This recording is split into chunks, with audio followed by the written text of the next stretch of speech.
gua dirampok sampai habis 3.000 US atau 45 juta rupiah, bro. Serius, gua dirampok habis duit 45 juta rupiah.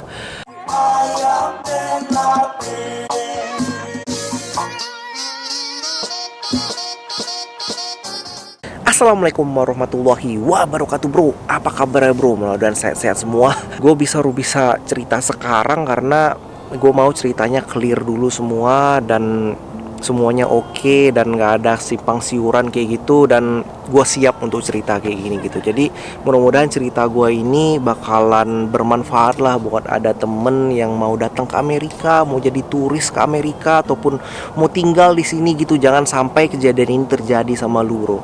Kalau ada tamu gitu datang dari Indonesia ataupun siapa aja lah yang datang ke sini, selalu tuh SOP-nya gue itu ajak jalan-jalan ke San Francisco gitu. San Francisco selalu kita itu jalan tuh ke Golden Gate Bridge, terus ke Pier 39 karena itu udah icon banget gitu di San Francisco sini gitu kan. Jadi suatu kejadiannya itu ada ustadz yang mau ngisi ceramah di sini di San Francisco sini di pengajian kita gitu kan. Dia itu ustadz udah muter-muter pergi kemana ke Amerika gitu, dan waktu datang ke sini San Francisco, nah gualah yang ngajak jalan-jalan. Ustadz ini kebetulan baru nyampe dan dia itu baru packing semua barangnya. Jadi barang itu banyak, ada kayak travel bag, ada tas, ada segala macem gitu kan. Gue ngajak jalan ustadz tuh nggak sendirian, ada teman gue satu lagi gitu. Kita jalan terus naik mobil gue yang kecil itu, bro, naik mobil gue yang Prius yang pernah gue buat video yang ini nih gambarnya. Kita jalan ke Golden Gate. Gue inget banget itu kejadiannya itu di bulan Maret tahun kemarin, tahun 2018. Golden Gate pada saat itu tuh ramenya luar biasa gitu. Jadi lo kalau jalan ya pergi ke Golden Gate gitu, dia ada kayak public parking yang parkir untuk orang general, yang orang umum kayak gitu. Dan itu parkirnya itu susah carinya gara-gara pada saat itu kebetulan lagi hari long weekend juga. Jadi orang-orang pada dateng lah, turis-turis pada dateng ke Golden Gate. Terus juga pasti ya nyewa mobil atau parkir, pokoknya cari parkir di sana susah luar biasa gitu. Dan gue itu biasanya kalau parkir gitu ya ke Golden Gate, itu biasanya gue itu langsung di depannya dari visitor centernya gitu. Itu habis, terus gue itu pergi ke belakang lagi parkir, dan itu habis juga. Akhirnya gue harus naik sedikit, mendaki agak ke gunung gitu, bro ya. Gue itu harus parkir di suatu tempat, dan tempatnya itu kayak terpencil, cuman banyak juga mobil karena di sana ya lagi hari gitu kan, hari-hari rame gitu, hari long weekend gitu. Gue parkir di sana, bro. Gue parkir mobil. Gue inget banget itu parkirannya kayak di depannya ada gedung gede gitu. Ada gedung gede, gue parkir di sana. Ya udah parkir, terus kita bayar parkir kayak ada parkir otomatis gitu. Gue bayar parkir. Mobil gue itu tempatnya itu nggak terlampau sepi banget sih. Ada juga mobil di kanan gue, mobil di kiri gue, dan di mana-mana gitu. Dan mobil gue tuh full banget. Jadi kita bertiga dalam mobil gue mobil kecil gitu kan. Jadi di dalamnya ada travel bag, ada tas-tasnya si ustadz segala macem, dan gue masukin itu ke belakangnya ini bagasi gue. Jadi bagasinya gue itu lo kan tahu kan, bagasinya Prius gitu. Jadi bisa kelihatan gitu dari luar. Ada kacanya dan pokoknya kelihatan banget lah. Ya udah akhirnya kita jalan-jalan lah. Gue nggak ada kepikiran apapun kejadian di hari, yang penting kita having fun gitu. Udah kita jalan ke Golden Gate, terus foto-foto lah, biasa lah kan. Gue selalu pergi ke Golden Gate gitu nggak bosan-bosannya gitu, nggak bosannya foto-foto, karena di sana tempatnya itu memang ikonik banget dan suasana itu ini gitu buat lu itu relax gitu karena pepantaian segala macem. Udah gue jalan di sana, makan waktu 45 menit. Gue inget banget itu kejadiannya di jam 4 sore. Dan kebetulan kita itu ustadz bakalan ngasih ceramah itu di jam 6 sore. Jadi kita punya waktu itu kira-kira masih ada 2 jam lagi. Jadi gue jalan 45 menit. Terus habis itu rencananya kita jalan lagi mau pergi ke tempat hostnya, orang yang mau ngasih itu ceramah lah, ustadznya itu di sana kan. Yaudah kita jalan oke. Terus waktu gue masuk mobil kita bertiga, kaget, bro. Kaget gue luar biasa. Jadi kaca mobil gue itu yang di sebelah kanan itu dipecahin gitu. udah pecah gitu, kaca gue udah kemana-mana kacanya kayak gitu. Terus habis itu ya udah kita, kenapa nih, udah gue lihat ke dalam kayak nggak ada yang hilang gitu.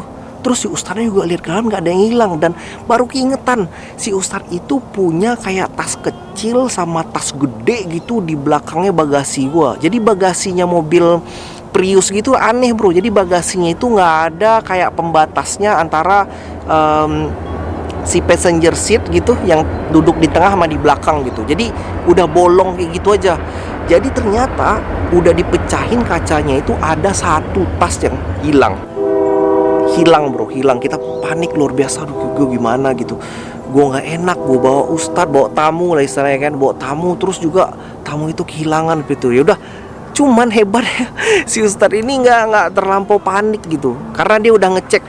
Ternyata yang hilang itu adalah satu tas kecil dan paspornya masih aman, karena paspornya kebetulan dia ngantongin di kantongnya dia. Yang hilang itu satu tas kecil. Tapi bro, parahnya tas itu ternyata adalah isinya itu ada surat-surat, terus juga ada isinya itu ada duit sebesar 3.000 US. 3.000 US kalau dirupiahin itu kayak 45 juta rupiah. Gue nggak tahu kenapa gitu, duit cash bisa sampai di sana itu sebanyak banget. Gue juga gak ngerti kenapa bro. Gue yang ngertinya tuh mungkin ustadz itu lagi jalan-jalan gitu, dia butuh kayak cash banyak lah gitu ya. Pasti hilang cash, nggak hilang paspor lah untungnya. Ini jam udah nyampe jam 5 sore bro, udah nyampe jam 5 sore, dan gue itu harus pergi ke tempat yang orang pengajian si Ustadz ini, karena semuanya itu udah ngumpul jam 6 sore untuk mulai pengajian. Cuman ini sekarang kejadian mobil gue pecah kacanya, terus juga kehilangan duit gitu. Ya udah gue tanya ustadz nih gimana nih sekarang nih. Udah nggak apa-apa, kita sekarang pergi aja ke tempatnya pengajian itu, kita nggak boleh telat sekarang, karena yang hilang itu alhamdulillahnya nggak paspor. Yang hilang itu cuman duit, dan akhirnya ustadz itu kayak nelfon gitu kan di Indonesia gitu istrinya, karena untuk ngeblokirin ada ATM lah, ada surat-surat kartu kredit seperti itulah mungkin kayaknya. Udah semuanya pokoknya diblokirin. Akhirnya gua itu pengajian. Terus gue mikir gitu, nih harus gue setelah pengajian nih gue harus telepon polisi gitu. Ya supaya aman lah, setidaknya kita ngelapor dan bisa minta surat keterangan hilang seperti itu. Ya udah gue telepon polisi gitu bro, waktu habis selesai pengajian udah oke semua, dan kebetulan di pengajian gitu juga gue juga jadi moderator gitu kan. Ya udah gue telepon polisi. Terus akhirnya polisi bilang, oh ya udah, dia nge-refer ke salah satu website gitu. Lu bisa sekarang ngelapor sama gua kayak gini, cuman itu semuanya ada di website semuanya. Lu bisa masukin apa aja kehilangannya, kayak runut kejadiannya apa aja untuk menjadi ininya gitu, bahan referensinya gitu, bilang gitu. Terus gua mikir, ya udahlah, gua coba telepon aja. Terus akhirnya gua online. Akhirnya dari online gitu bakalan dapat kayak ID number kehilangan, kayak cash kehilangan gitu. Terus gue telepon lagi polisinya. Ya udah, polisi bilang gitu saja ke gue, lu masukin online aja semuanya apa aja kehilangannya, runut kejadiannya, di mana tempatnya. Terus akhirnya gue telepon lagi polisinya. Nah ini gue udah ada cashnya kayak gini. Terus ini kira-kira kapan gue bisa dapet surat keterangan hilang, dan ya syukur-syukur sih bakalan dapet tuh duitnya lagi gitu kan. Si polisinya bilang ya udah ini bakalan diproses, kamu bisa dapet surat keterangan hilangnya itu 2 minggu lagi bro, 2 minggu lagi. Gue coba searching lah gitu kan, ini kok bisa kok gue dipecahin gitu kaca gue, dan kacanya tuh pecahnya tuh luar biasa, kayak beling kecil-kecil gitu, kayak udah profesional banget gitu. Terus gue lihat ternyata memang di Golden Gate Bridge itu, atau di tempat-tempat umum gitu, khususnya pada saat liburan panjang gitu bro, itu udah berkeliaran orang-orang pencuri di sana, perampok, pencuri, khususnya untuk ngebongkar mobil lo. Karena udah mudah banget gitu ngebongkar mobil, tinggal ngambil apa aja ada yang di dalam sana dan aman gitu. Lo nggak usah kayak deal gitu sama orangnya, dan itu kejadiannya tuh bakalan cepet banget gitu kehilangannya seperti itu. Udah akhirnya ya udahlah, ini kejadian udah kejadian. Gue ngomong sama Ustadz nih gimana nih caranya. Ya udah minta surat keterangan hilangnya aja gitu, biar bisa diurus surat-suratnya di Indonesia. Ya udah akhirnya bener 2 minggu keluar surat keterangan hilang. Nah akhirnya gue kirim ke ustadznya, dan di Indonesia itu ribetnya lagi ternyata untuk ngurus surat keterangan hilang gitu, itu kan pakai bahasa Inggris gitu. Itu harus ditranslate dulu gitu. Panjang lah ceritanya gitu. Dan alhamdulillahnya semua bisa lancar, bro. Alhamdulillahnya. Dan udah laporin ke polisi dan ustadznya bilang semuanya under control. Ya udah, akhirnya gue tuh ngambil gitu, gimana dibalik semua ini pelajaran yang kita ambil. Jadi lu kalau seandainya mau pergi kemana ya, bukan di Amerika aja bro, di mana aja lu jangan sampai taruh barang berharga di mobil. Beneran, jangan sampai taruh barang berharga di mobil, kecuali lu itu mata lu masih bisa kelihatan mobil lu.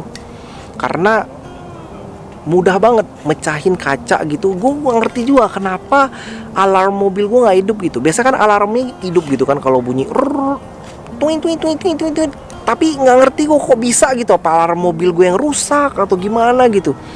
Tapi yang pasti untuk kehilangan duit sampai 45 juta itu nggak worth it. Ya udahlah, pelajaran, gue nggak bakalan taruh lagi apa-apa di mobil. Dan semuanya udah clear semuanya, si ustadznya udah juga dapet juga surat-suratnya kembali. Dan kita juga di sini berinisiatif lah, semua pengajian-pengajian di sini kita coba mengganti apa sesuatu untuk meringankan beban gitu, meringankan beban dari kejadian ini. Terus gue ganti kaca mobil lumayan juga, mahal juga bro, sampai $200 gitu gue bayar kaca mobil gitu. Tapi ya udahlah, ini buat pelajaran gue. Ternyata kaca mobil mahal banget gitu ya. Ya udah bro, itu aja cerita gue kali ini, dan thank you so much sudah nonton semua. Jangan lupa subscribe. Gue banyak video-video gue lagi, video-video tentang Amerika, tentang vlog-vlog gue di sini di Amerika. Thank you so much bro. Assalamualaikum warahmatullahi wabarakatuh. Bye. Jadi di belakang gue itu dia San Pablo Bridge. Ini mantep nih, luar biasa nih. Jadi San Pablo ini dia menggabungkan, di sana itu ada North dari Bay Area, di sana ada East dari Bay Area. Jadi gue ada seperti di tengah-tengahnya dari San Francisco Bay Area kayak gitu. Tapi gue itu kayak di atasnya gitu nih, bridge ya belakang ini, seru luar biasa. Nama tempatnya itu tempat Vista Point di sini bro. Tuh lihat di sana tuh ada tempat ferry gitu untuk penyeberangan. Kalau lihat ada ferry penyeberangan untuk pergi langsung, ferry penyeberangan di sana untuk pergi langsung ke San Francisco. Lain kali lah, kapan-kapan gue bisa main-main lagi ke sini, oke?